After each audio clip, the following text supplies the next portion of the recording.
The last bit of government relief in regards to the coronavirus pandemic feels like it was 6 months ago. Oh wait, that's because it was.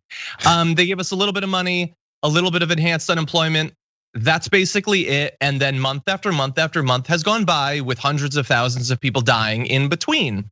Now, they were debating possibly doing something again, but Donald Trump, as of yesterday, is saying, no, we don't need any of that. Not now, not until at least after the election. Tweeting, Nancy Pelosi is asking for $2.4 trillion to bail out poorly run, high crime Democrat states. Money that is in no way related to COVID-19. That's not true, but whatever. We made a very generous offer of $1.6 trillion, and as usual, she is not negotiating in good faith. I am rejecting their request and looking to the future of our capital C country.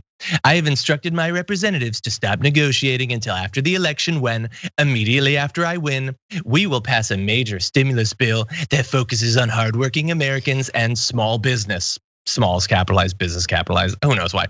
I have asked Senate Majority Leader Mitch McConnell not to delay, but to instead focus full-time on improving my outstanding nominee to the SCOTUS, Amy Coney Barrett. Our economy is doing very well. The stock market is at record levels. Jobs and unemployment are also coming back in record numbers. We are leading the world in economic recovery, and the best is yet to come. I can't believe you did that part.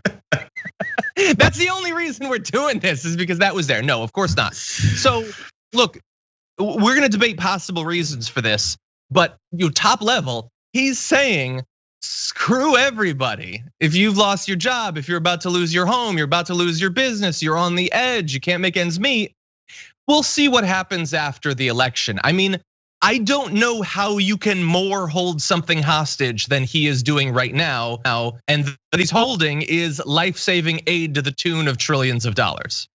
He continues to think that anything he says, because this has been told of him for his entire life, that he can do anything. He can set fire to anything and nobody will blame him. No one will say, hey, but Donald, you're the one who caused this problem. Donald, you're the one who stopped talks. Donald, there was people talking and negotiating. Of course, we know Steve Mnuchin and people that are under your administration were doing it in bad faith, but still, they were doing it for show. You're supposed to continue that as the president right now, right? You're supposed to continue to have cover for the people who are actually not looking to do anything. You're not supposed to say, hey, you guys, we're the ones that are looking to not do anything for you. So we're gonna cut off all negotiations and all talks until after the election when I win, quote unquote, I win. Then after I win, we're gonna pass something else. This sounds similar to something else he said he's gonna do after he wins again. He's gonna pass some kind of healthcare policy that he still hasn't told us what he's gonna pass. He'll probably say it again tomorrow. I have a healthcare plan that's in place. It's gonna have something to do with making sure we take care of your pre-existing conditions and the disaster that's Obamacare. What's your plan, bro? Oh, where's the stimulus bill that you've got planned, President Trump? Where's that? No, but now, in the one specific tweet I do want to focus on one part of it. Our economy is doing very well, based on what?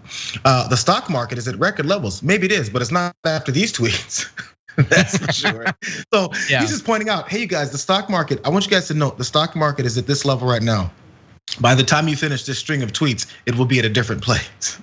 Yeah, that's true, and indeed it was, and we're gonna get a little bit from Fox News about that particular effect on this, because again, remember, they might say the economy, but they mean one very specific part of it, and that is stocks. That's what they care about.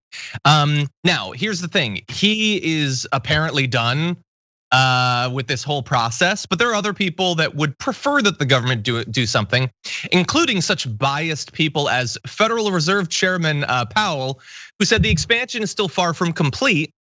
At this early stage, I would argue that the risks of policy intervention are still asymmetric. Too little support would lead to a weak recovery, creating unnecessary hardship. By contrast, the risks of providing too generous relief are smaller.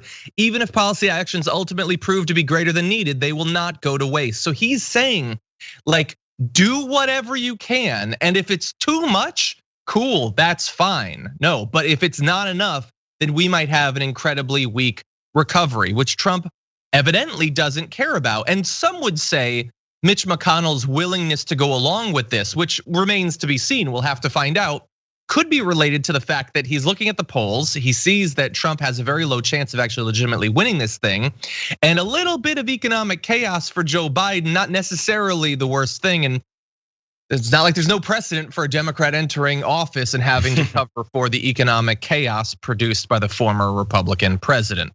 So anyway, Trump is apparently thinking this is, I guess, good politics, that he's just done with this. There is polling to indicate that that is not the case.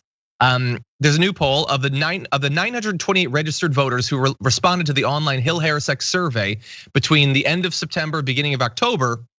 74% said the Senate should pass a new economic relief bill, while only 26% said lawmakers should take on the Supreme Court confirmation process first. So in terms of the priorities of the population, it is way skewed to dealing with COVID for obvious reasons, and it's not even really a partisan thing.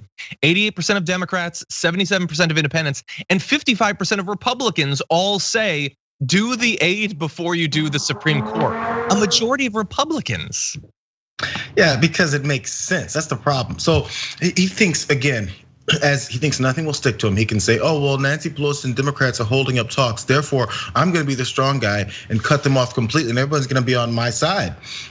Disregarding completely the majority of the country that wants certain things to happen in the order that they would like for them to happen and because of the importance of them. But when you don't care about people, when you actually hate certain people or think they need to be in a lower position for you to remain where you are, you don't have any room in your brain to consider their positions. You don't consider that they're also sick. You don't consider that they've lost their jobs, that they're worrying about rent and food and their kids and schooling and all the things that are falling down from this. He's proven this over and over and over again. So what's actually frustrating for me is that we're still surprised that he's willing to torch so many people's lives to help himself.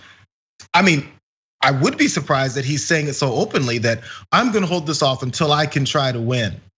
That's probably the worst thing you can say. You guys wait in your suffering until I get a chance to do something for myself, and then I'll act like I'll do something for you later. That never works from a politician's point of view. I don't care how much you've lied and convinced enough idiots that you have any kind of a populist point of view for anyone. I'm a billionaire, which you're not. I'm a billionaire, but I'm going to work for the American people. Then in the next breath, you say, yeah, but you guys wait and hold off on everything you need just to survive while I try and get reelected. I'm not sure which advisors are talking to him, but they need to stop. I don't like it. All they needed to do was hire me like a year ago, and Trump would have cruised to recover, like to re-election so easily. I don't know who's advising him. I would say the voices in his head. I don't know because this is not only objective, like this is so wrong. Like forget the politics. So wrong to leave people out there without any aid, but it's not like that's new in 2020. That's what they've been doing. But if you are gonna consider the political implications, how could this possibly be your strategy going into the election? Like he seems to want to focus this thing back on coronavirus since he got it. That seems bad since Biden is trouncing him on that topic. But so like hypothetically, the economy could be a good thing to divert to, but you're saying I don't care if the economy doesn't improve over the next month. The whole thing's just crazy. But there are also added layers of crazy internally to Trump because after tweeting that he's done with this whole process last night, and the stock market responded by falling and everyone started freaking out, then Trump seemed to want to indicate, oh, okay, I get it, that was bad, I shouldn't do that.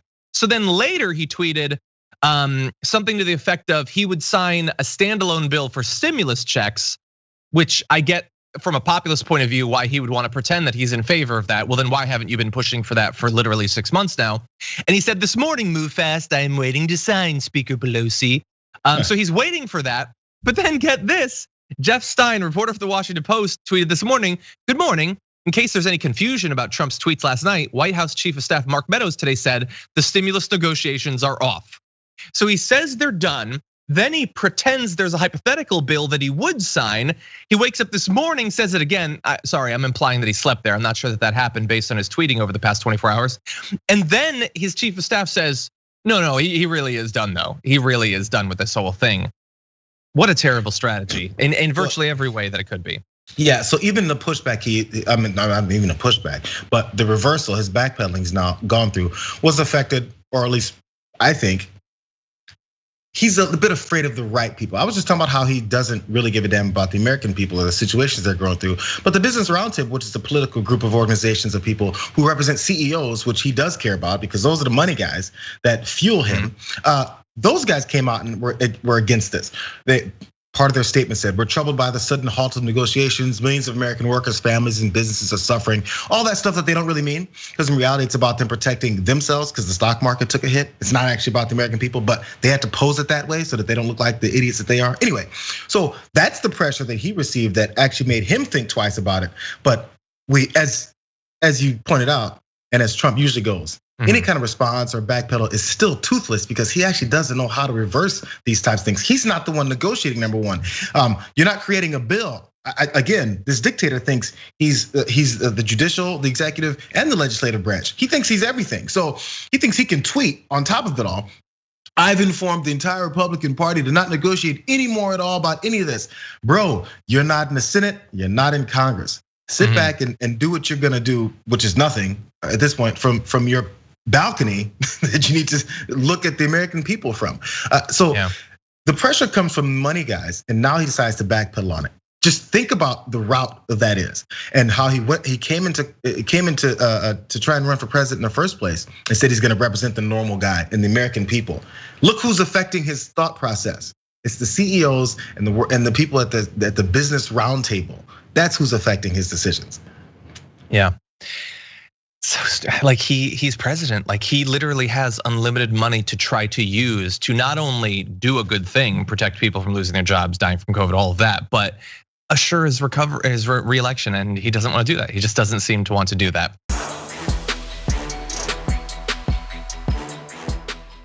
For more political news breakdowns, interviews, stories of activism, and me trying my hardest to care about the occasional big celebrity news story, subscribe to our YouTube channel at youtube.com/thedamagereport. And you can ring the bell wherever it is so you don't miss anything.